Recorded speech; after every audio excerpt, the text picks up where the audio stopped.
1973. It stars Robert Blake as an Arizona motorcycle cop who has aspirations of being a detective. When he stumbles across a potential murder case, it could be his opportunity to stop issuing speeding tickets and get off his bike and start doing some real detective work. So, how did you come across this film first? I saw this when I was at film school about 20 years ago. I watched it in the library viewing room on a VHS. Is it pan and scanned? Yeah. Nice. Yeah, probably the worst possible way to see it, but still, it was one of those films that as soon as I saw it, I knew like it was made for me. It's for me, it's the perfect type of American movie. It tips its hat to all the legends. It talks about its kind of its place in time. It's beautifully made.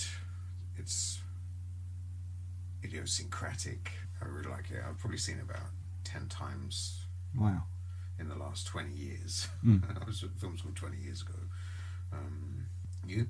I think I definitely saw it in the late 80s, or possibly like 89, 90 on BBC Two for sure. Okay. I don't know if it was a Movie Drome presentation. I think it probably wasn't, because it was pan and scanned, and they were quite good about aspect ratios of Movie Drome. And I don't know how I came across it then. Maybe my dad was sort of knew it from when it came out. I know my dad likes Harley Davidsons. He's a big, he doesn't ride one or anything, but he's a big kind of American iconography. Because the title's so abstract, isn't it? When you're a kid, you're just like, what the hell is that? So he might have sort of recommended it in passing, or he might have put it on TV. But I remember watching it then, and then might have taped it again later on in life and had it on, sitting in a dusty cupboard on tape. Tape 24. Yeah. Electra Glide In Blue and the Muppet movie. And then I don't think I saw it again until very recently. I picked it up on Blu-ray because I was keen to see it again, and I'd heard how legendary the photography was in the years since. It's Conrad Hall, isn't it? Yeah. So I wanted to see it properly, and I picked that up a few years ago and then kind of dusted it off to watch for this. I must have seen it sometime in between, because everything in it was still quite fresh in my mind, Sure. even watching it now. But yeah, so again, it was a terrible pan scan TV screening from the late 80s. It's kind of like where 70s films ended up before home video took off. You'd have to watch a bastardized version on BBC Two late at night. Do you know much about the history of how the film came to be made? Again, it's one of those things that you sort of pick up without knowing where you picked it up. So somehow it may have been in conversations with you, because you got me the soundtrack a few years back, and we probably talked about it then. But again, it's just one of those sort of kind of Hollywood, non-Hollywood legends that you sort of pick up and know vaguely that it was the one film that he made, and it was he had. He apparently produced another film for Hal Ashby. Oh, right. As producer, and with Robert Blake starring in it. I know that one. It was one of the ones that kind of never appears on a filmography. It was a really troubled shoot. I can't remember what it's called off the top of my head, actually. And then he was slated as the director for Tom Horn, a Steve McQueen western, right, and just didn't work out.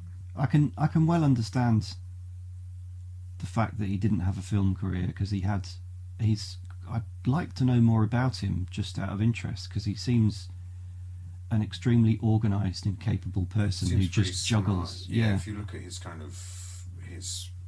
his work life, he went from music industry, dabbled in film industry, and then after that got into kind of oil and owned a country radio station and sold it for tens of millions of dollars. Was it country music television? So like the MTV for country music, which obviously grew into, it's a massive business now. So he's sort of been, and still like an accomplished musician on the side. He was like a first guitarist in The Mothers of Invention with Frank Zappa. All right. So he's kind of, it feels like he's really creative but really smart. Yeah, business. I kind of get the feel he's kind of organised and capable and works hard and brings that to whatever he works in and does well as a result. And able to make good decisions. There's this legend about him giving up his fee for Electra Glide In Blue, or only taking $1 and giving all of his money to Conrad Hall. Yeah. Because he wanted a cinematographer. He knew that the cinematographer would make or break the film. Mm. It's a good shout. That's the sort of decision, it's the sort of thing you can afford to do if you have, if making the film is like a hobby, a secondary career on top of your kind of $1 million music career. Yeah. I don't quite know how the studio or whoever financed the film got him involved. I'm guessing it's that sort of counterculture. I watched at the time. There was an introduction on the Blu-ray. I didn't listen to the commentary because I didn't have time, but there's a good introduction by him. Oh yeah, okay.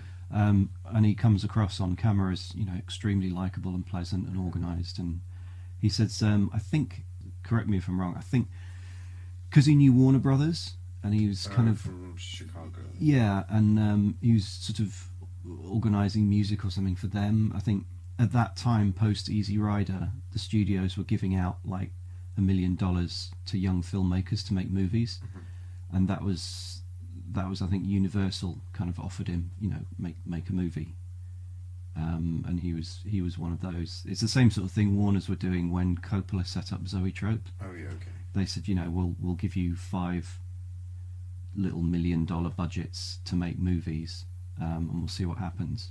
How old was he when he made it? 27-ish, I think. Wow, okay.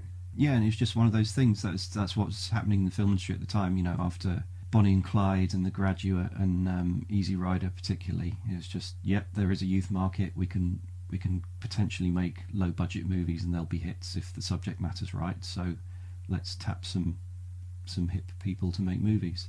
Yeah, I guess they're, what do they call it, spread betting. Yeah, and he's anyone who knows him must have known that he was a safer bet than, say, a Dennis Hopper type. Sure.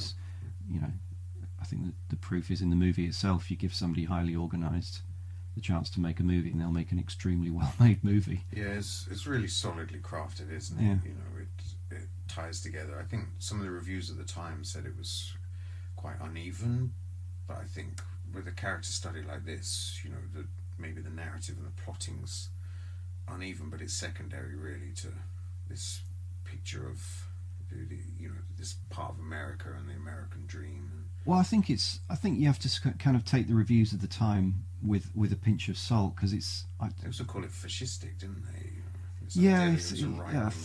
It was a dare to feature a policeman as the lead character. Yeah, it was kind of a sympathetic policeman. Yeah, it was really badly panned at Cannes as a fascist statement, which is kind of ridiculous. Yeah. You see that now looking back, how much they missed the point. The reviews for something like this make you realise that you have to kind of contextualise the reviews of the time. Not everyone, not every reviewer was on the same wavelength as the films they were reviewing. There was still a lot of middle-aged and a lot of kind of conservative reviewers right through the 70s. So a lot of the films that we take as kind of like fresh and well-made and polished, to those eyes were, extremely uneven and shaky. And maybe on the polar side as well, you had the kind of the more left-leaning, avant-garde, cahiers du cinema crowd, who maybe also missed because this film is about a guy that sits in the middle, really. He's not conservative or liberal. He's just a proper red, white and blue American truth, justice in the American way. He's a proper old-fashioned gunslinger in that aspect. He's about nobility and justice and the truth and doing the right thing. There was I think it was I've got a scribbled note here, and I can't remember if it was something from the movie itself. It seems a bit highfalutin to be from the movie, so I think it's something. It's something that the director said in his introduction, and he said like the ethos of the film is that no matter where life finds you, what circumstances you inherit, it's a noble achievement to live by your own principles. Did you enjoy it watching it again? How did it feel? I did enjoy it a lot, but I have to say I don't like it that much. It's a really tricky one because I think it's beautifully made and it's an absolute pleasure to watch, but it's such a cynical film. I can't like it, I can't get behind it, I can't sympathise with it as a film. I really, really enjoyed watching it, and I'll definitely watch it again because Sure. it's beautifully made and Yeah. constructed. It's really nicely written. It's really nicely shot. Yeah, I mean, it's so delicate. Some of the little details in there that just give you an inkling into Yeah, the thought process of the characters. You know, it's. I think for me, it's an absolute pleasure just to see that kind of craftsmanship at work in the storytelling, visually, on the page, in the performances. yeah. It's superb. Everything about it is really well put together. And I worry, sometimes when you say, "Oh, it's beautifully made, it's beautifully shot," it's just that it looks picturesque. Mm. It's like every single shot choice, every framing, Yeah, yeah. everything is really carefully considered, and it Mm. cuts together beautifully, Yeah, and yeah, it's definitely. it's a really nicely made film. But as a drama and as a script, every single character in it, apart from the lead, is kind of really unsympathetic, and it's not an accident. It's not they're accidentally unsympathetic. It really hammers the point home. I think some of the hippies that you see and you kind of expect to be the drug dealers, the bad seeds, they actually turn out to be just quite normal people and I Yeah, they kind of came off a little bit threatening to me. So when Wintergreen goes with his detective boss to visit them, and initially tries to speak to them on his yeah, own, sure, sure. they kind of like round him up effectively, and they are kind of quite a threatening presence. And the only thing that diffuses Well, that, power in numbers, isn't it? That's the kind of Yeah, visual metaphor. but that's how they're presented in the film. They're not presented as completely harmless. They but they're have. threatened by a cop just turning up. Yeah, but you have. Because what they're used to is what we see shortly afterwards in that scene where Half Pool comes marching out, grabs one of them, pins them down, twists them around. Yeah, and that's the only bullies them. that's the only thing that diffuses that threat, though. And it's all of this is deliberately made. It's not that it just seems that way. They do kind of round Wintergreen up, and it does seem quite threatening. And the only thing that diffuses that is a cop being an even bigger dick, and bullying his way through them. But do you think they're threatening Wintergreen, or they just want him off? It's not that they're overtly threatening him. It's just it is a threatening scene, where he's sort of being pursued around the side of the farm building, and then ends up sort of being surrounded by them. It's not implicitly suggested they'll beat him up, but it's quite a threatening moment. Yeah, I always read it as more of a get off my land type moment where just he's completely unwelcome because of what he represents.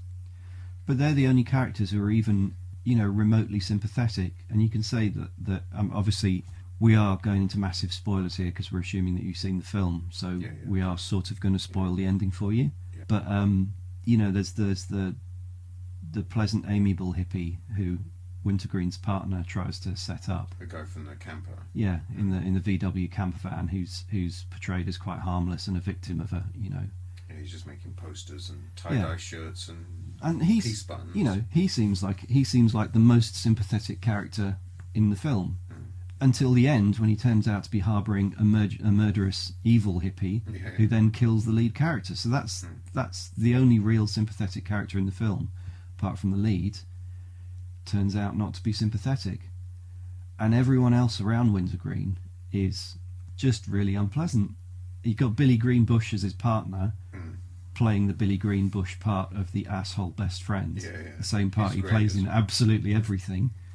He's the same role he had in Five Easy Pieces. And you've got the detective who Wintergreen initially looks up to, who turns out to be a bully and I don't know, impotent, which just really was too many nails in the coffin for me. That whole scene with Wintergreen's girlfriend seems quite nice. Turns out to have a She's two-timing, isn't she?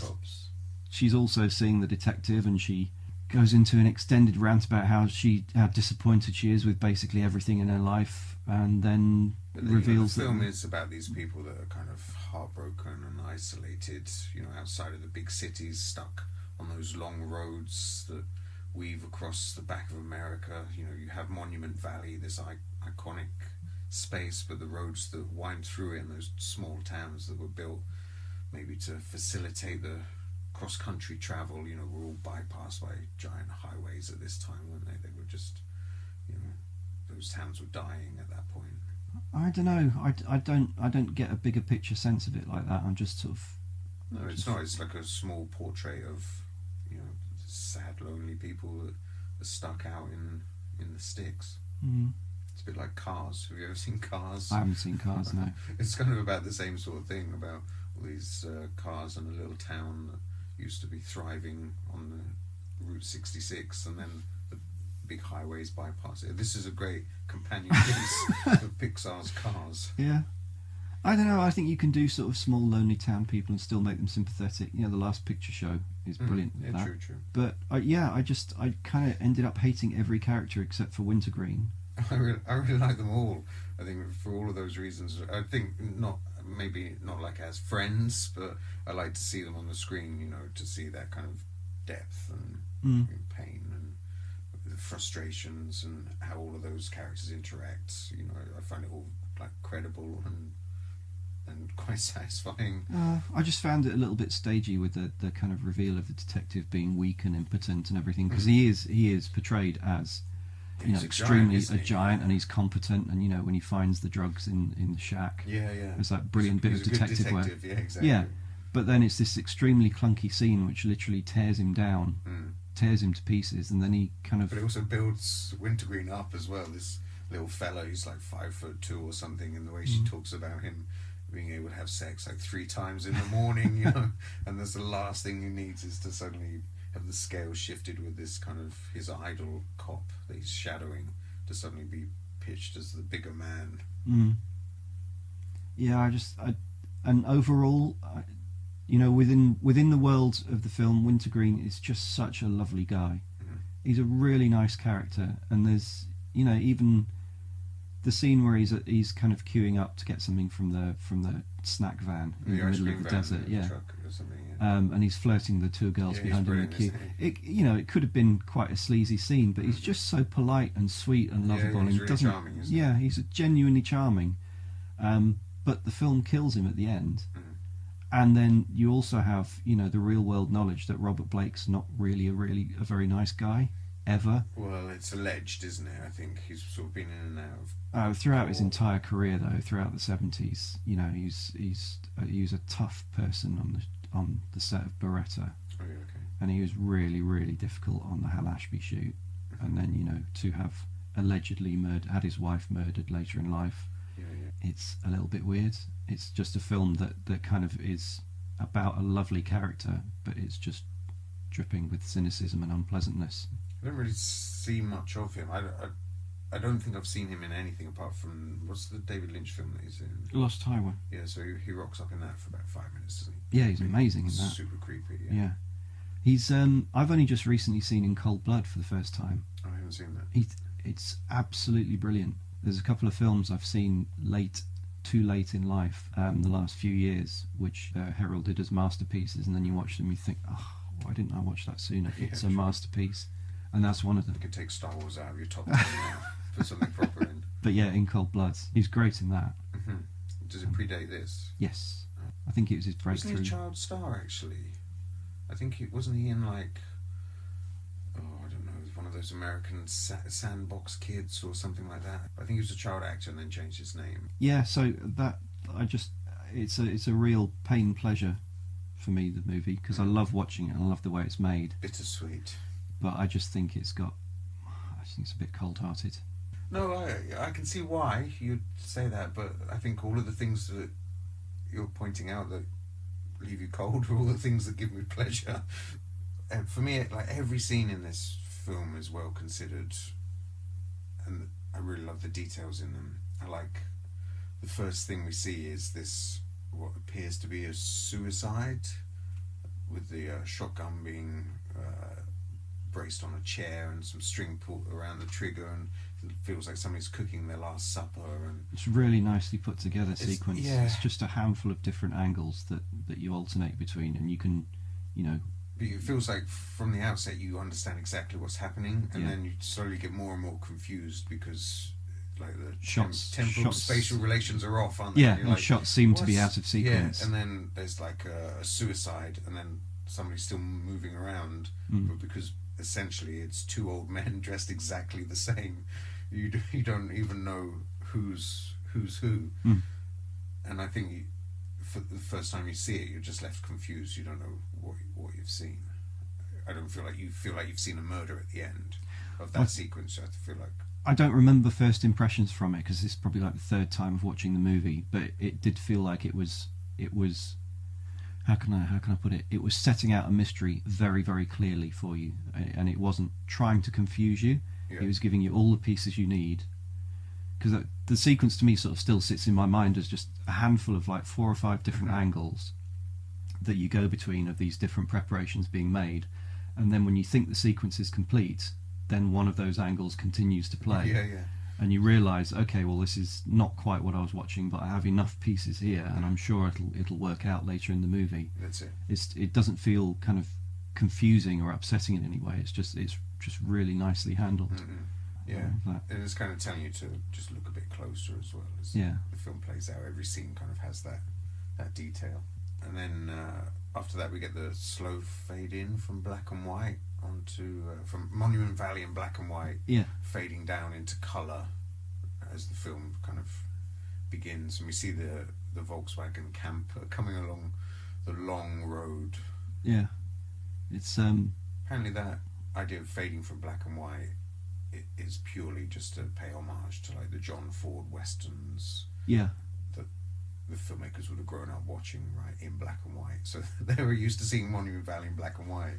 We're kind of, I don't know, like Once Upon a Time in the West is our kind of early references for that stuff. I'm not a big John Ford fan. Have you ever watched those older westerns? Well, The Searchers, obviously. Okay. That's in colour as well. VistaVision colour, yeah. But one of the things from the introduction on the Blu-ray is he was talking about how he worked with Connie Hall, and he's saying they kind of reached an agreement between themselves that he would allow Conrad Hall to do whatever he wanted in the interiors, because he was all about doing kind of complicated, dark setups. Some beautiful nighttime interior sequences. Yeah, so Conrad Hall kind of had free reign on the photography with all the interiors and the kind of darker scenes, but on the outdoors scenes, in the landscape stuff, you know, the director was the boss, and you say, right, we are going for the John Ford huge landscape shots, and that's, you know, a very explicit reference to those. Yeah. I mean, they're breathtaking as well, aren't they? You know, as 2 English guys looking at America through the prism of the movies, you know, to see Monument Valley, it's definitely one of those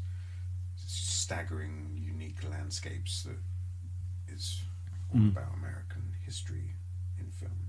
And it's one of the pleasing indulgences of the film is that it you know, it's a very personal film made with complete creative freedom. So there are these little moments in it, like the introduction of the landscape and the final shot, which I'm sure we'll get to later, which are, you know, long and indulgent, but creatively so. I think when you look at those landscapes, I think what he's saying is that he's kind of a proud American, because it is celebrating the American landscape, and the film is about America, but seen from the middle. I'm not too sold on the fact that it's a celebration of America, but I think those scenes are just visual homages to other movies. But you know, the title is about the Electra Glide In Blue. For people that don't know, it's a Harley Davidson motorbike. You know, we see the characters playing pool and reading comics, and, you know, it just feels like it's all those things that are part of American. Is the title Electra Glide In Blue, is it a positive title? Because that turns out to be like the wish that Wintergreen's partner has. That's his dream motorbike that he wants to own. His Zipper's bike that he's been dreaming about. Yeah, and that he eventually buys with stolen money. And it's almost the same as the bike he rides for work, which Yeah. is really weird, isn't it? It's just a slightly different colour. I want my work bike at home. And it, you know, that turns out to be the bike that Zipper steals money from the crime scene in order to buy himself, and then that it's the last piece of the puzzle, isn't it? That doesn't end well. So the fact that the film is named after that suggests possibly the opposite to me. Yeah, good point. Yeah, and I suppose when you look at what happens in those landscapes throughout the film, it's all dark and disappointing. Maybe it's the disappointment of the American dream. Or maybe it's just those landscapes make people into kind of frontiersmen. It's a violent landscape for violent men. And lonely. Yeah. But I think Wintergreen is supposed to represent the best of that frontier, pioneer spirit. Yeah, he carries decency with him wherever he goes. One of my favourite sequences is the right at the beginning, the introduction to John Wintergreen. I think. Do we first? I think when we cut into his, is it a cabin? Where does he live? Is it a cabin or a trailer or something? It looks like a hotel room or something. Yeah, and he's got the American flag up on the wall, and we pan down, and there's the waitress there, and she's kind of ecstatic, and he's basically giving her some oral sex under the air, and she's like, "Oh, John, you're such a stud. You're such a man. You're a real man." And then, so we know like he's a patriot and he's a stud.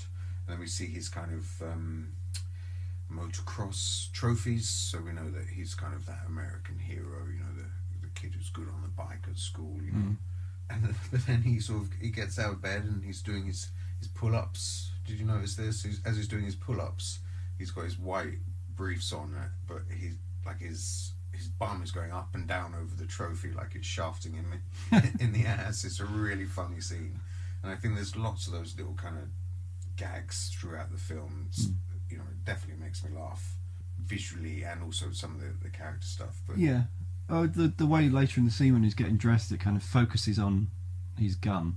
It's a parody. It's a kind of jokey. You know, it does the freeze frame, the old Wild Bunch freeze frame on the kind of details as he's getting dressed. Yeah.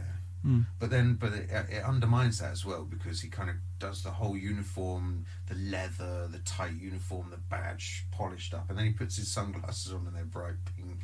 He's got these really like effeminate pink sunglasses that he just slips on. Again, it's weird that people would say it's a fascist statement when it's kind of clearly having a little bit of fun at the character's expense, whilst whilst really still funny, presenting him as likable. Yeah, exactly. The next sequence is where you start to really feel how great cinematographer Conrad Hall is. Those shots of the motorbikes all lined up, all the police bikes, and then Wintergreen talking to his sergeant in silhouette, and he's just talking to him about trying to transfer to homicide. So we start to get this idea that Wintergreen has ambition. You know, he doesn't want to just ride the bike. He wants something more out of his life as a policeman. And then the next scene is the Sarge, where he just speaks to the troops all lined up alongside their bikes, and he says, "Good morning, pigs. Good morning, you fascists, you honkies, you killers, you bastards." And he just sort of escalates this rant, and you're just like, what on earth is going on here? And then he's like, "This introduction's been brought to you by the Youth Engagement Service, and these are some of the insults you can expect on Saturday night when we're policing the jazz concert." It's just a really funny sequence. I think it's one of those that they've lifted and put onto the soundtrack as well. So, okay. Yeah, if you listen to the soundtrack, it has all clips of the film interspersed with the music tracks. It's really nice.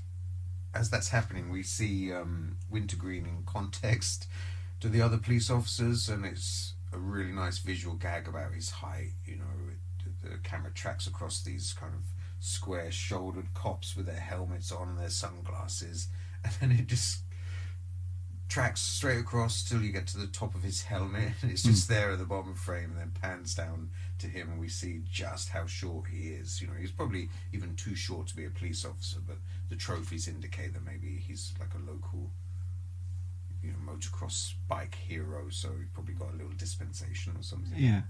Is that you? Because obviously you know the film in a lot more detail than me. Is that like the film kind of sets him up as short early on, and that's kind of, you know, a little bit of self-deprecatory humour. You know, we've got a short hero, but does it refer to his height again? Yeah, it does. When he's in the queue at the ice cream van, and he's talking about Alan Ladd being the same height as him, and he talks about him, you know, Alan Ladd having to stand on a box to kiss the leading ladies and all of that stuff. So yeah, it's something he's conscious of, I think, but it's not like small man syndrome. But that's the thing. It's just another challenge, isn't it? If you imagine all the big jogs. That's fairly early in the film, and that's still when it's setting him up as a character, because the film kind of only really sets him up as short early on.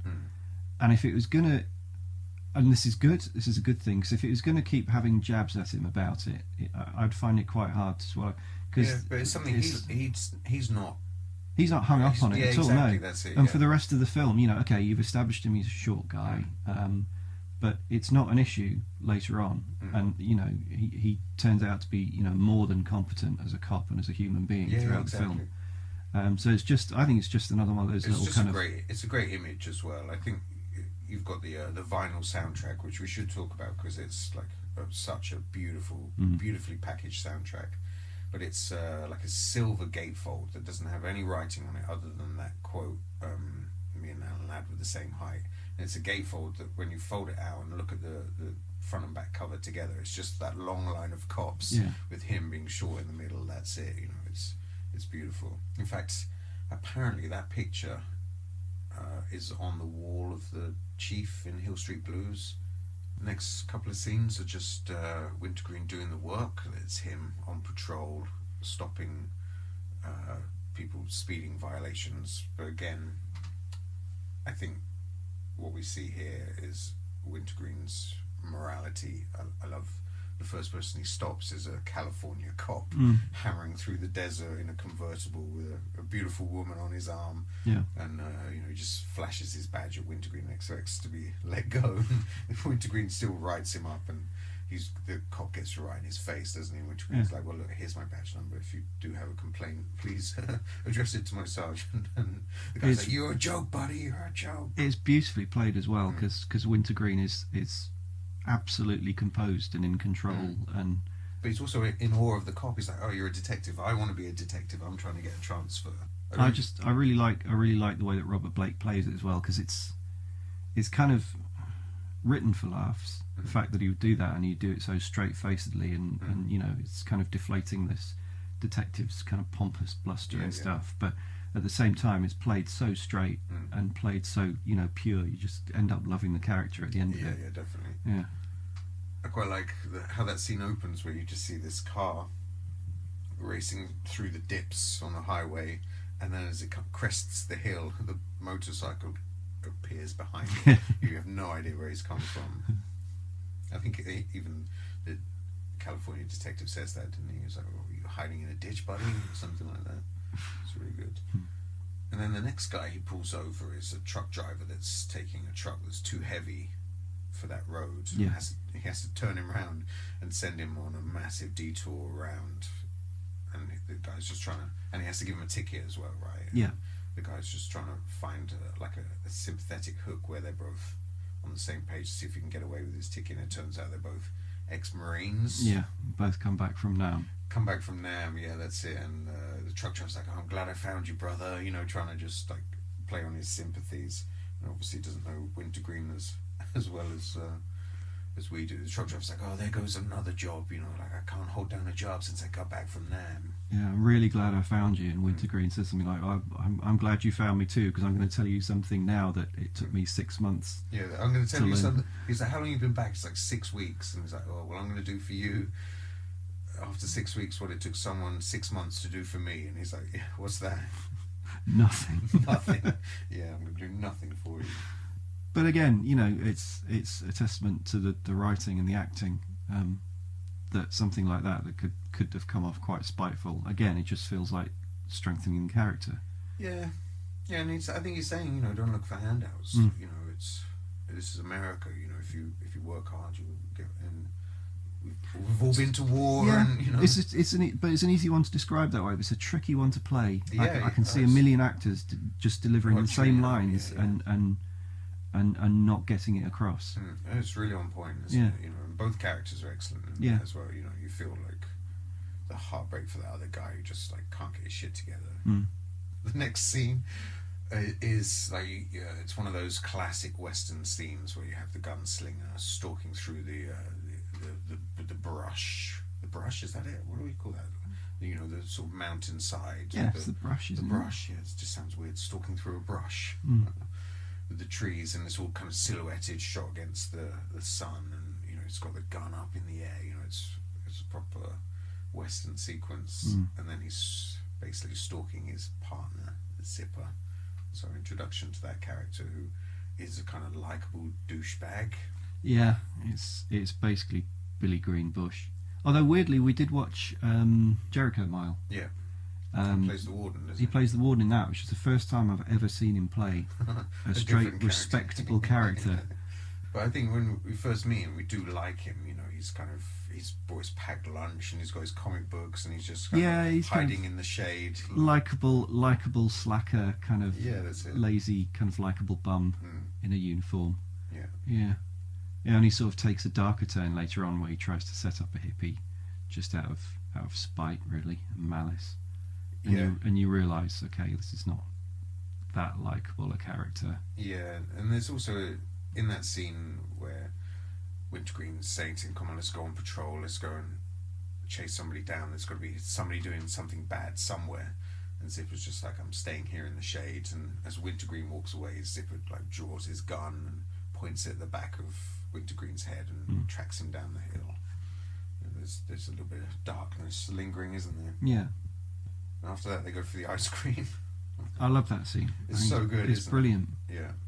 Apparently, that's like Conrad Hall's. One of those is Conrad Hall's kids. One of the kids, and the other one is the director's children, I think. It's just that really nice moment at the end of that scene where, and it feels like this has been like pastiched a dozen times since then, but when he orders his food and he says, "I'll have a grilled cheese sandwich," and then he snaps his fingers and says like, "and a cherry coke." You know, he's so like, he's cool. He's doing it for the girls. He's not doing it for the camera. Yeah. But you know, it's a really nice sort of cheerful moment, and it feels like I've seen that in a dozen movies since then. You know, but so after that, you've got like, I think it's probably the first scene that kind of makes it, that you would say dates it as a 70s movie, where he stops a hippie's VW camper in the middle of the road, and it kind of they're harassing the hippie, aren't they? They make him like his camper is full of like boxes, and they make him take everything out and empty it out by the side of the road. And it's clearly just a load of like, you know, music industry tat. It's posters and badges and all crap like that. But because he's got long hair, Ashbury, isn't it? Yeah.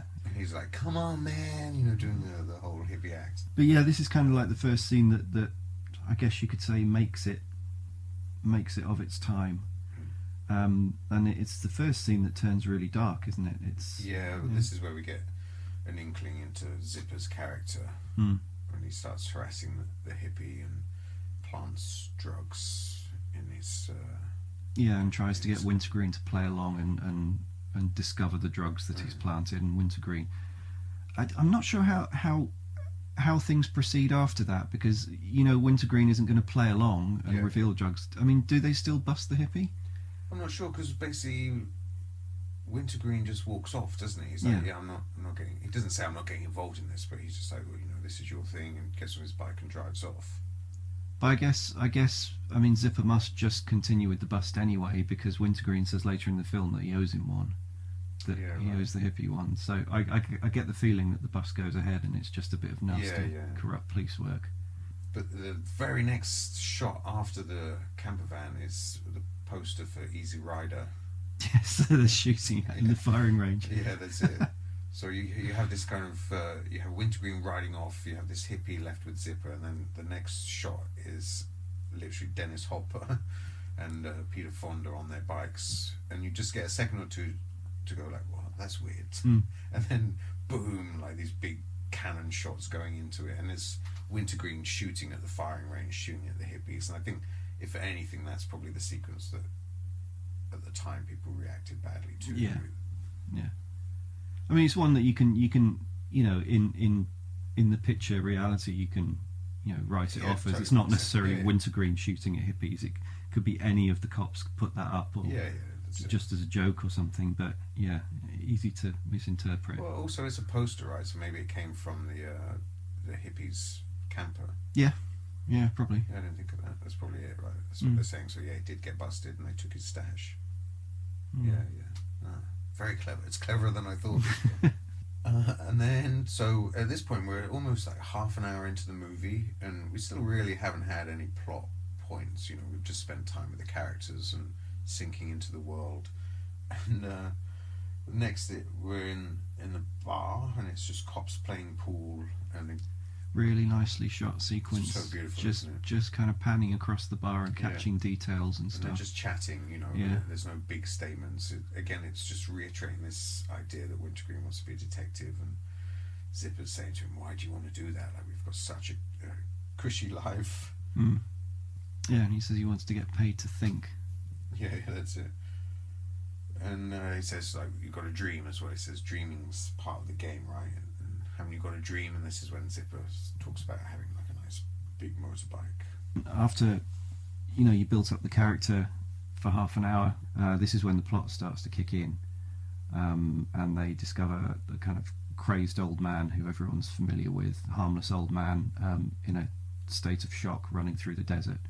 So they chase him down on their bikes, and that starts to lead to what becomes, the driving plot of the film. Yeah, that's it. So they finally pin down old Willie, played by Alicia Cook Jr., who you probably recognise from Everything. pretty much everything. Everything in the 20th century. He's in The Killing, Pat Garrett, Billy the Kid.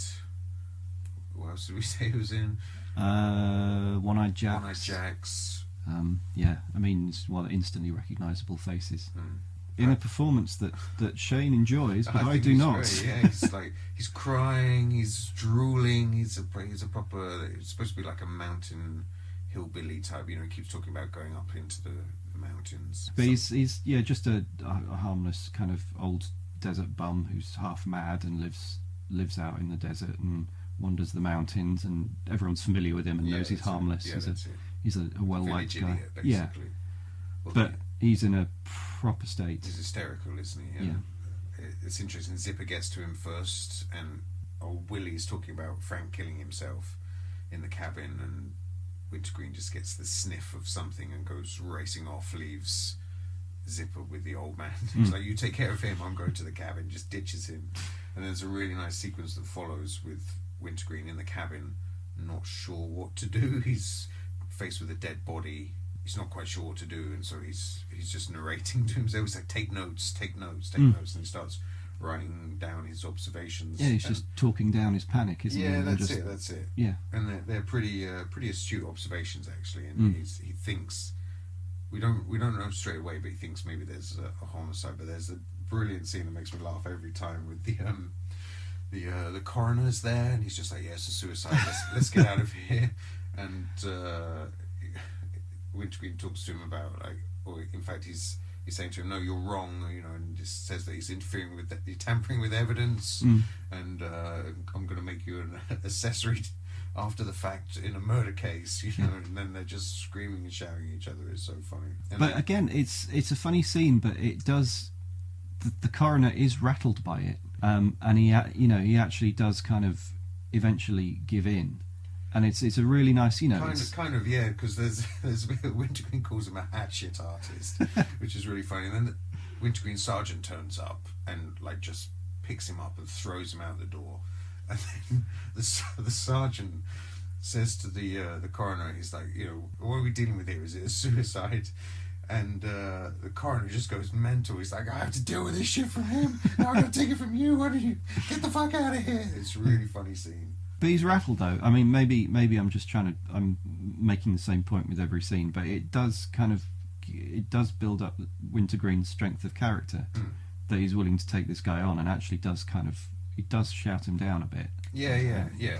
Gets him to do his fucking job. Well, then after that we get Harv Poole turns up, who is the proper gunslinger. He's got the 10-gallon hat. He's got the nice suit. And he gets all the iconic framing with the light behind him and everything, doesn't he? Exactly. Yeah. He's cool as fuck, man. He's a proper man's man. He's alpha. Yeah. Takes the cigars out of his pocket and lights up. That's it. He's got the boots and everything, and then he walks straight into the crime scene, and straight away takes Wintergreen's side. Even says to the coroner, a suicide to the chest. He basically steps in and becomes like Wintergreen's mentor. He's like, I need a new driver. Let's get you out of a uniform and into a car, and all the things Wintergreen's dreamed about. This cop, this detective who recognizes Wintergreen's assessment of the crime scene as being valid. They send the coroner off to do a proper autopsy, and Harv Poole has this magnificent line when he looks from the coroner to Wintergreen, and he just says to Wintergreen, "Incompetence is the worst form of corruption." Such a powerful line, isn't it? I think he's obviously a man that looks forward to mentoring and bringing through a young guy and, you know, making a difference on the police force and all of that stuff. And the next scene is the autopsy scene where they discover that the shotgun blast to old Frank's chest is actually hiding a 2-2 slug. So he's already been shot. So there's a line. I'm going to try and explain it, but there's a brilliant line, which again I think is half pooled, and he just says, "Looks like he was dead before he decided to commit suicide." Such a great line. But they really build Harv-Pool up in his early scenes, don't they? Oh yeah, because the coroner's like, "You did it again, Harv. You caught another one. You're the best, Harv. We love you, Harv." They really, really build him up for the viewer as well as for Wintergreen. So his first job as a driver, he goes to pick up Harv from the bar, and this is where we see his waitress girlfriend again, and she's congratulating him on. What did she say? She congratulates him on graduating to play with the big boys, you know, because she obviously knows this is his dream, right? It's quite a nice scene as well because he's actually invited to sit down with the detectives at the table. Are they playing cards? I think so. Yeah, and he's actually invited to join them, and you might possibly expect some condescension or a little bit of tension or something, but he's immediately welcomed in and made to feel part of the group. And it's not overstated, but it's just pleasant. Yeah. But Harv is like holding court, isn't he? And this is where we kind of see that he's a bit of a dick as well. Yeah. He's talking about, he says, this country is undergoing a precisely formulated conspiracy of police genocide. Whatever the hell that means. He's basically saying too many cops are dying. Yeah, but, precisely coordinated. I know, This is like Sterling Hayden. Yeah, that's it. Yeah. The next one is when they go and see old Willie convalescing. It's another scene that's quite hard work. I quite like it, but only because it's so ridiculous. Harv shows Willie his badge, and Willie's trying to touch it, and Harv's like, "Don't touch the badge." You just start to get all these sort of little clues about what a dick he's going to turn out to be later on. Yeah. But in the background, it's not a hospital; it's more like a mental home. And they're all arguing and fighting over the comics. And somebody keeps shouting out, "Who's got Batman? Who's got Batman?" Which really makes me laugh. I do like scenes in mental hospitals and hospitals for the elderly and mentally ill where comics are seen as their reading material. As a comics fan, it's a good feeling to see that. Yeah, that's it. That's my people. I mean, the scene really, it's kind of just to give us this idea that there was $5,000 stashed in the cabin somewhere in William Frank's cabin, and so they go straight to the cabin, and here we get like a really nice piece of detective work from Harv as he's sort of looking for something that's out of place. He's moving around the space, he's lecturing at the same time. Before they go in, he has this thing where he's like, "Okay, Wintergreen, listen to the desert. This desert is going to help me solve a murder." But the thing is, were it me, I would have suggested shuffling a couple of scenes around. I would have put that scene before the bar scene.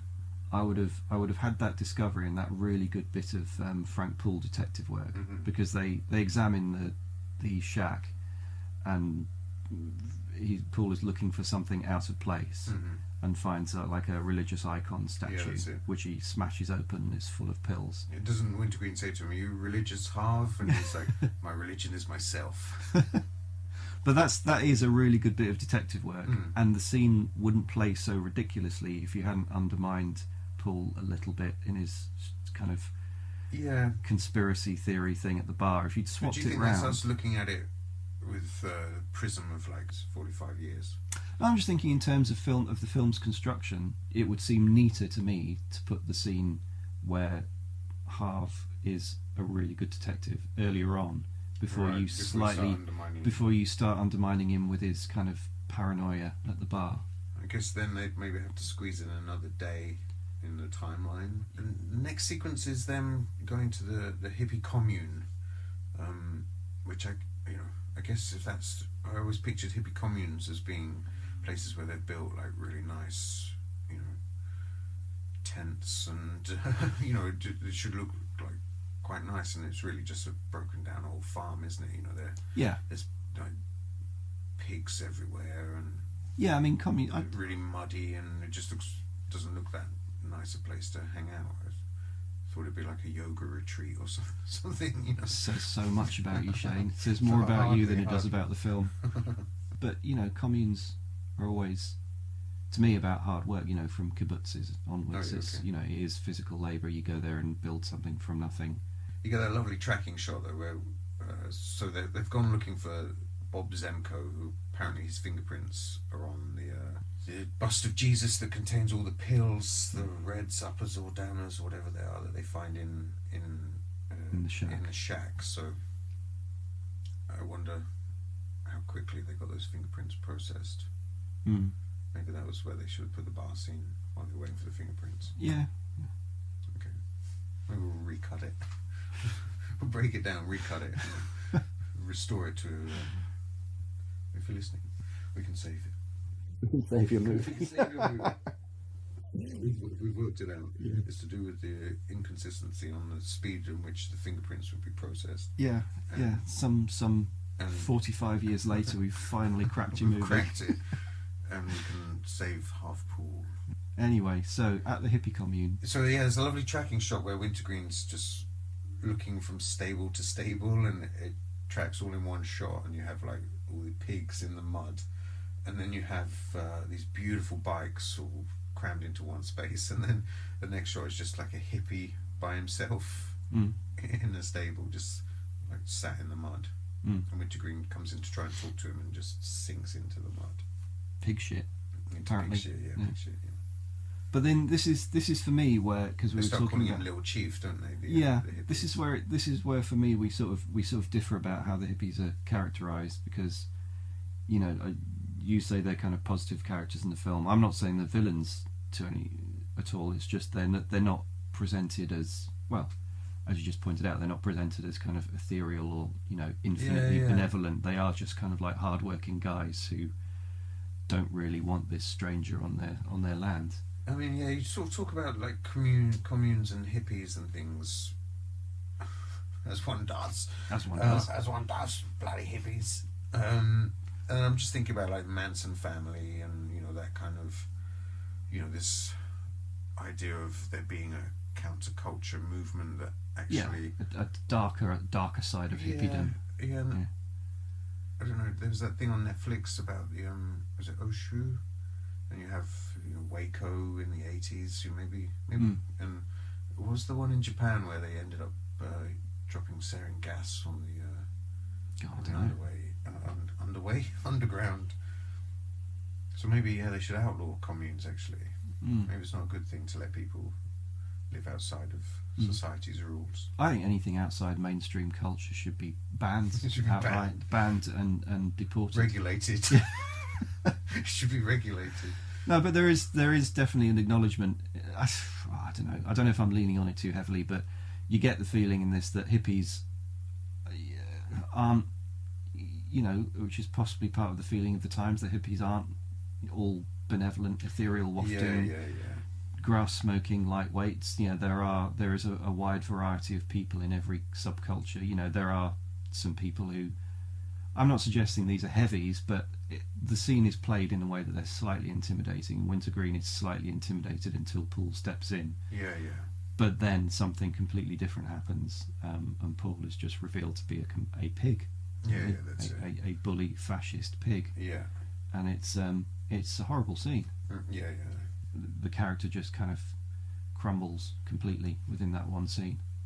Yeah, and I think because we're on Wintergreen's side, we see Paul from his perspective. I think if he was more inclined to the right-wing leaning of Paul, then maybe...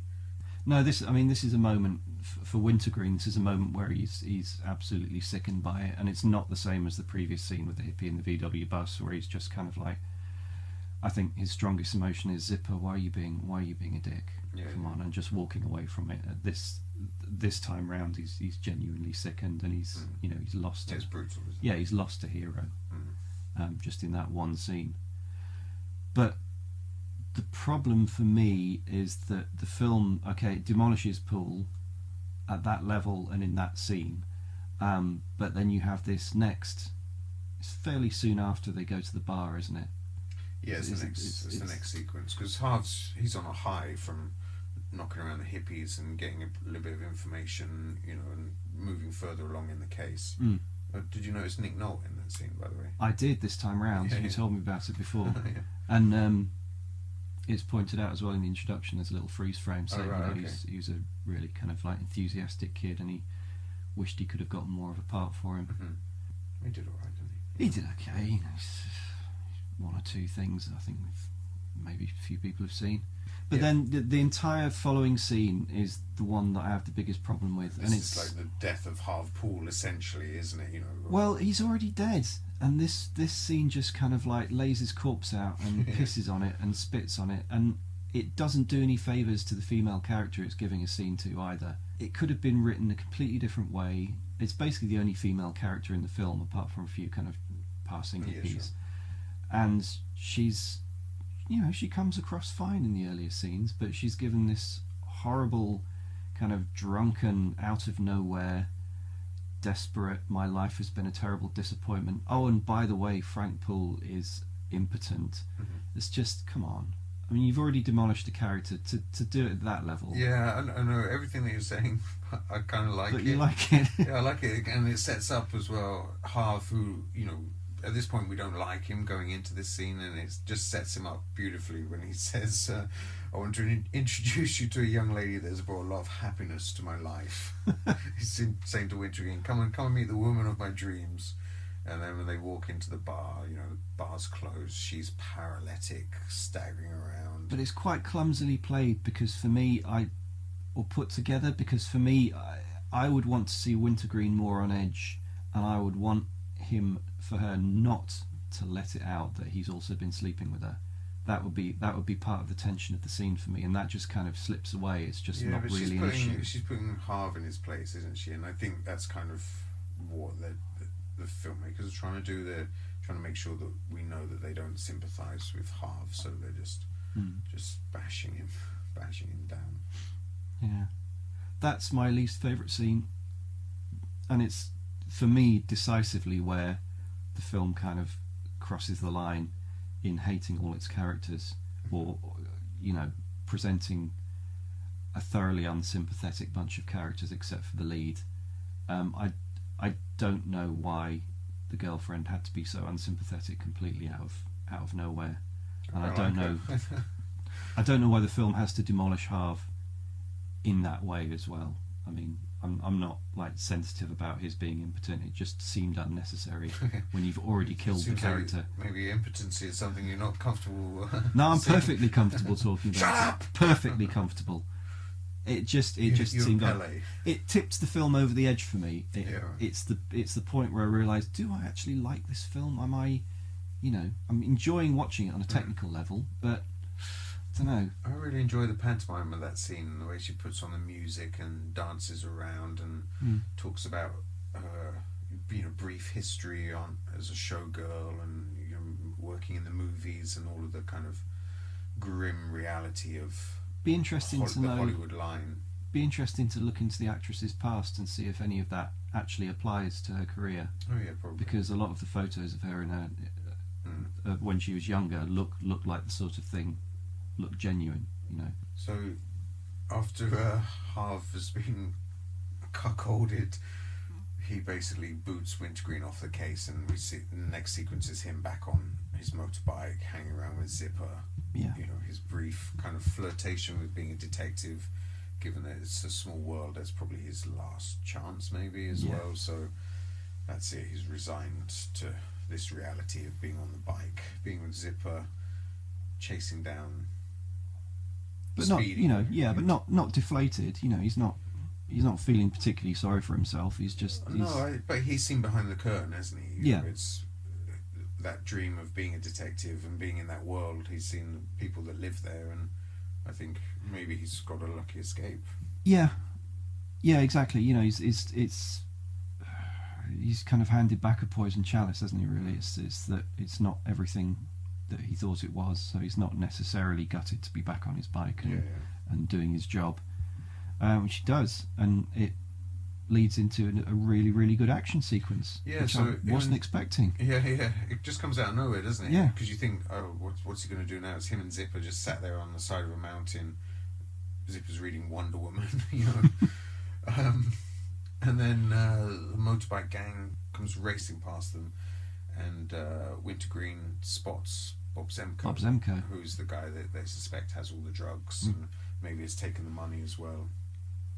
And so then you get a really interesting motorcycle chase that takes you from the desert and into the outskirts of the town. Yeah, I thought watching it, I got my geography completely screwed up. I thought maybe that, because I do not know California geography, I thought maybe the deserts were just on the outskirts of LA and they're getting into LA proper, which I think... Yeah, it could be. I don't see why it wouldn't be. Or maybe the town that they live in is just bigger than we see, and they get into the town. No, because the cop that they stop at the beginning is a Californian detective, so they must be close to the border. Yeah, I get the feeling that they're just just outside LA, so the chase kind of does take you into the city proper. I mean, obviously not LA with the Capitol building around or anything, but you are now on city streets and stuff, and it's a really, really exciting. I know, yeah. Really inventively filmed chase. Yeah, it's got little hints of Peckinpah with like cross-cutting between like slow motion. Somebody shoots a motorbike and it bursts into flames with the rider still on it. Yeah, and there's were this any other kind of low-budget movie from the 70s, there's a lot of technical aspects of it you would expect to be slightly fluffed or fudged and not quite work out. But everything is technically really polished. It's a really, really good action sequence. Yeah. Some of the accidents and fatalities are just draw genuine gasps of disbelief. The guy that comes off his bike just at the bottom of a ditch, and then the police car comes riding straight over him. Over him. Yeah, it's nicely hidden in the cut there as well. And also, we still don't really know what's going on with Zipper, but the fact that he draws his gun and starts firing in the streets. It's quite terrifying. It's quite reckless, isn't it? We later find out that he's trying to cover up his theft, right? But it's perfectly believable as just recklessness from an inexperienced, lazy cop who doesn't really know what he's doing. Yeah, Wintergreen's trying to stop him, ends up kicking him off his motorbike, and then the crash climaxes, the chase climaxes with what I think is actually a really cool crash as Wintergreen tries to stop the Bob Zemko's motorbike and just veers him into a cafe, and he hits the cafe, he goes flying through the window, goes crashing across the cafe, and then lands just with his face in camera.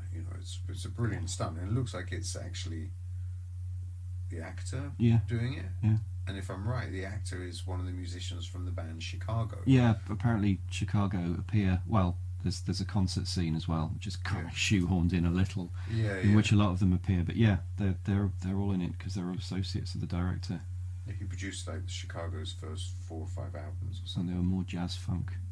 Yeah, I don't really know. I think when we talked about it off mic, I couldn't even remember the name of the band properly. I was calling them Detroit. There are lots of bands from that time. That Journey, go from city to city. There's lots of bands from that time that I never listened to. Yeah. That all have like names of cities. Yeah, true. Yeah, so then there's a really nice interrogation sequence where Harv is interrogating Zemko and trying to work out where the money is. Zemko doesn't know anything about the money, and they're talking about his prince being there. So Zemko's another Vietnam vet as well. So Harv is just trying to rattle his cage. He's talking about busting his kidneys, and there's a really nice moment where Harv, all of his dialogue is about interrogating Zemko, but he sort of pivots and is face to face with Wintergreen, and so all these things that he should be shouting at Zemko, the kid in the interrogation table, he's just shouting into Wintergreen's face and grabs hold of him and ends up physically throwing him out. Bob Zemko doesn't really give anything up in the interrogation because he knows nothing. We kind of cut to a concert where Wintergreen and the other police are kind of oddly doing security at the front of the stage. Yeah, but I wonder if this, I don't know, again, the timeline, but where is kind of Altamont in this history. You know, that's Altamont was the end of the 60s, wasn't it? so that's the terrible free concert that the Stones put on, and they had Hell's Angels as security, and people got killed, and it was an absolute disaster. So I think maybe this is the point now where cops have to police more geeks, and it is a weird scene. It's very shoehorned in, but it does give us that really nice moment afterwards where Wintergreen's alone in the empty concert hall with a guy who's sweeping up all the cups and all the rubbish there. Black dude with a brush, just sitting down having his lunch, and Wintergreen sits down behind him, has like an internal monologue. He talks about like his dad dying, and the doctor saying it was thrombosis, but he knows that his dad drank himself to death and he was just lonely. And then he says he realizes he knows who killed Frank, and he's known all along. And you know, so I guess the concert sort of gives him this quiet moment to speak to somebody who isn't one of the other characters, because there are no other character. Who else is he going to tell, right? So it might as well be a stranger, you know, sort of Catholic confessional type sequence. So it turns out that he works out who killed Frank in the shack, and it was Willie. It was Willie. It's a beautiful scene, this next sequence, isn't it? It feels like it's at night, they're at the shack, old Willie's there talking about his immortal soul. It looks like it's lit just from car headlights. Starts as a really wide shot, and then I think it zooms in. I don't think it's a track, is it? Zooms in to a really tight close-up as they're talking about why Willie killed Frank, and really he was just jealous of Frank selling drugs to Frank kids, and the kids coming around and hanging out with young kids, and just, you know, who took his attention away from Willie. So Willie was lonely and shot him. Sad. It's an odd. I don't think it's, you know, it's one of those films that's more about the characters than the plot. It's not, you know, it's just like a slender thread that the character observations are built on. You don't come away with a sense of any, you know, that the film was about a mystery being solved. Yeah, it's not important, is it?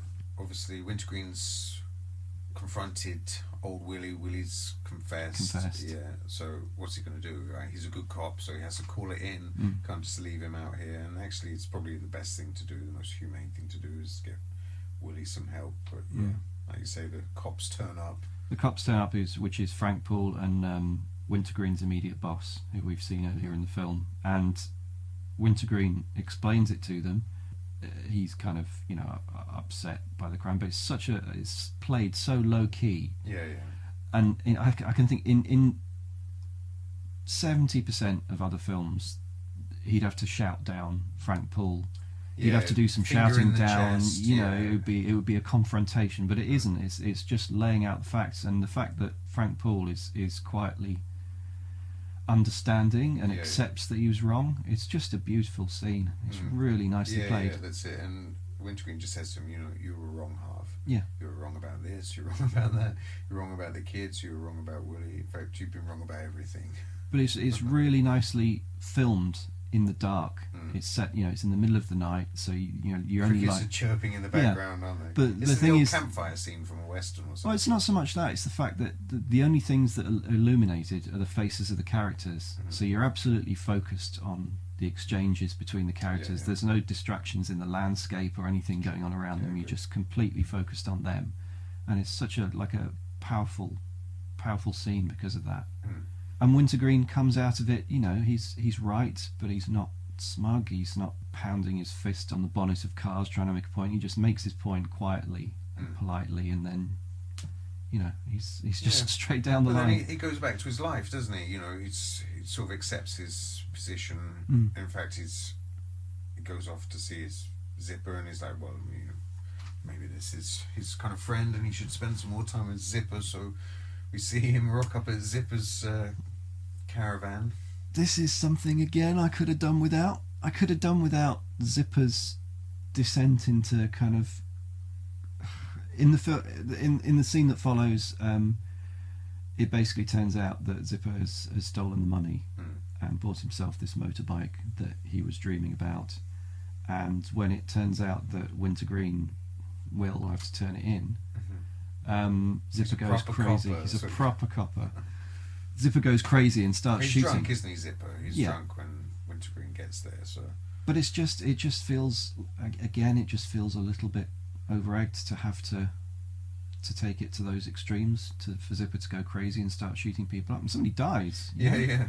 But I think, those are the nice details with it. The fact that he does, he can't see any other way out of it than to threaten Wintergreen, maybe even take a shot at him, misses, shoots somebody in the background. It's a really nice sequence where you just see somebody fall over in the background, and Wintergreen's like, "You're killing people, Zipper. You gotta stop. You gotta put the gun down." Oh, I find that quite harrowing. Yeah, it is. That It's really death. stressful, It's yeah. not like a lightweight death of an extra. Somebody's just died in the background. Yeah. It's really, And he's in agony as well, and it's his friend, actually, as close as he's got to having a friend. Zipper's. I love his outfit in that sequence as well. He's got the proper old. Those hillbilly long johns, hasn't he? Red long johns, got denim shorts over the top of his long johns. yeah, It's and like- lives in a trailer. Yeah, what's he wearing? And he's got a painting of himself on the wall inside of his trailer, and then he's got a tie hung up on the screen door. So when you close the screen door and look through, his portrait is wearing a tie. So there's so many random details there, and he's still got the holster as well. Again, we're heading towards the very end of the film now, which is controversial for anyone who's watched it. I would quite happily have ended the film pretty much at that scene in the dark where he says, "No, you were wrong," because I love the character so much, and I don't think that the supporting characters need to be hammered into the ground as weak or bad people quite as much. I would happily have just ended there. But I think this is about, it's for Wintergreen, his uncorruptible soul to just. But we've seen that. We've already seen that for an hour and a half. Yeah, but it's unending, isn't it? Eventually, you lose. You lose to the American reality, not the American dream. So is it immediately after this then that we go back to the highway and we see the VW bus again? So the kind of final sequence in the film, we're back in Monument Valley. He pulls over the VW, the camper that we've seen. Same driver, But he has a very suspicious looking passenger. Yeah, he does. It's really nice that Wintergreen recognises the hippie, and he's like, "I know you, don't I?" And he's like, "Yeah." They don't. He doesn't say, "Yeah, you bust. You're fucking." It's just like, "Yeah, we've met before." Yeah, it's a very subtle, quiet acknowledgement, isn't it? Yeah, I owe you one. Yeah, I owe you one, meaning like I saw Zipper plant and you got busted, so off you go. Yeah. But he's taking his license, hasn't he? He's taking his license. He's looking at the license, recognises the guy, sends him on his way. And then the film ends with what I remember looking up Electra Glide In Blue in a film guide, or maybe it was just like a TV review, Radio Times TV review, and it was first on. It said it has one of the most typically 70s endings, which has always coloured the way I look at it, because it is, for me, I don't like the ending. I don't think it's necessary, and I don't know what it says. I don't know what it says other than that we've built up this extremely likeable, honest, really good guy who's surrounded by pretty shitty people, generally speaking, and we're going to kill him off. Yeah. He's going to be killed off by somebody who we previously thought was, or partly by somebody we thought was, a fairly innocent victim, actually turns out to be as much a part of corruption as Zipper made out. Yeah, that's it. I find it really disappointing, and I don't really know what the film is trying to say to me here, other than the world is shit. Well, America is saying America is corrupted on all sides. To the core? Well, not to the core, because otherwise Wintergreen wouldn't be red, white, and blue at heart. I just don't know why it can't. I don't know why Wintergreen can't live. I don't know why he has. I don't know why his death is necessary to the film as it stands, and I don't know why. I just don't get it. Tell me, Shane. Well, I think what they're saying is that, good men are broken by a bad country. So the sequence plays out. He's still got the hippie's driving license, so he chases him on the motorbike, waving him down, and the back window opens on in the VW camper, and Wintergreen gets both barrels from a shotgun, blasts through him, smashes his motorbike, blasts him off the back. He goes rolling down the road. The bike careens off. Actually, it just carries on going, doesn't it? He falls off the back. The bike glides through frame on its own, like the horse from a western, just kind of riding off. And then we see Wintergreen just roll to a standstill in the middle of the road, sat up, head slumped forwards. And the camera keeps chucking moving. back and back and back and just back. Disappears, doesn't he, into the landscape. Yeah, and this is like a 4 or 5 minute scene. Yeah, and the music starts, and it's a song, God Bless America, that plays 4 or 5 minutes before the first title even appears. I think it freezes at some point. It freezes, and then it goes through a to very, very slow dissolve through sepia, and then back to black and white. black and white. Again, it's another of those sort of pleasant creative indulgences. Yeah, that one is it's long. It's very long, but I don't mind it. It's nice to have these uneven. You're just never sure if you should turn it off or if the titles are going to start. It's like the end of Apocalypse Now without the titles. Like, do I get up now? Is it finished? I mean, I'm liking this metallic noise, but yeah. It's impossible to talk about the end of this film without talking about Easy Rider, because it's basically the mirror image of Easy Rider's ending, where the hippies are shotgunned by rednecks. So this is cop shot by hippies. Yeah. So to complete the circle, we need a film with hillbillies killed by cops. Could do. No, it's just it's obviously it's some sort of reference to Easy Rider. I'm just wondering what. Maybe like a companion piece. You have one film with dead hippies, one film with dead cop. Yeah, I don't know. I don't think the film can. I don't think the ending can be analysed on its own outside of any reference to Easy Rider. Yeah. It's it is a post Easy Rider film. It's got explicit references to it, and the ending has the lead character being shotgunned. I'm just wondering why that was necessary. There's no solution. I would rather it just not have happened. Yeah, sure. I like it. Yeah. You're just like nihilist to the bone, aren't you? You just want every leading character should die. Yeah, I think there should be more dead lead characters at the end of films. Yeah, I think it's Rambo certainly. Important. No, not Rambo. Otherwise, we wouldn't have Rambo 5 to look forward to sometime at the end of summer. Yeah, I think that the ending. I mean, I think you're supposed to sort of come out of the theatre and talk about it and what it means, and I think it's designed to make it. It's not giving you an answer; it's telling you to question the American dream, and if you're an American, your part in. I remember being on a plane with somebody who was talking about an American who's talking about being the land of the free and home of the brave and all of that stuff, and you just think. Actually talking to you about it in real life. Yeah, in real life this actually happened. I was on a plane, and the guy next to me was like, "Have you been to America before?" And I was like, "Yeah, I came here with the military, and I really like it. I grew up watching movies and stuff." And he was like, "I love America, land of the free, home of the brave." And I was like, "Well, I think it's a bit more complicated than that, isn't it?" Oh, that was unwise. But I think that sort of jingoism is in the culture, and it's part of their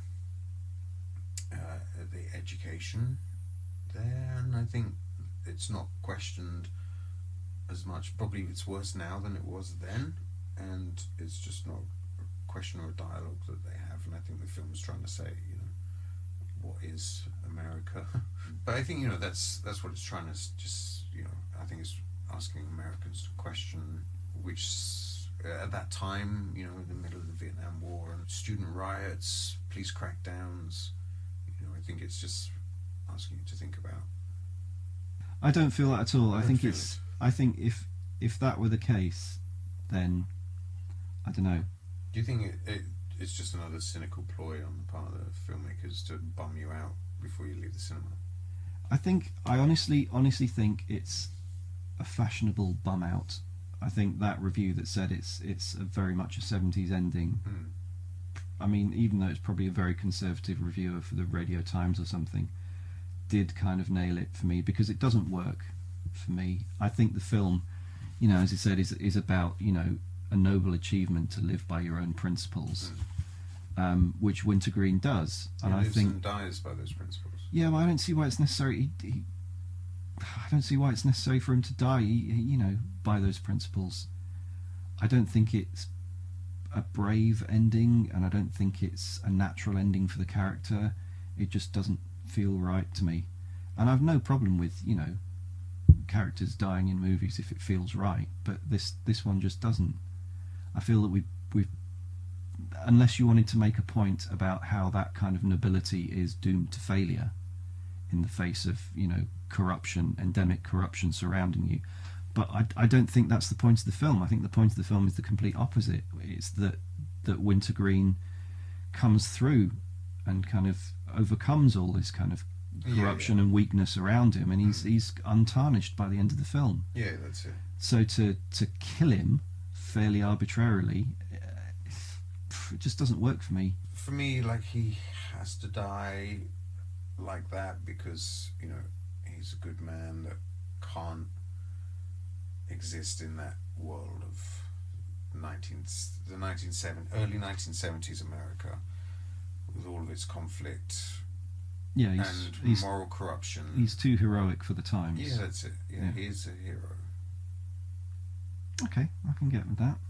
Yeah, something we should talk about. I mean, we've sort of covered all of the other stuff. Are we still talking? Yeah. There's an eagle flying through the frame at the end before it freeze frames. That's a really happy accident, isn't it? Yeah, yeah, and then so that's probably why we have 2 minutes of in between, of interim just to get that moment. When should we start fading? Wait for the eagle. That's 2.5 minutes, man. Yeah, just play some music.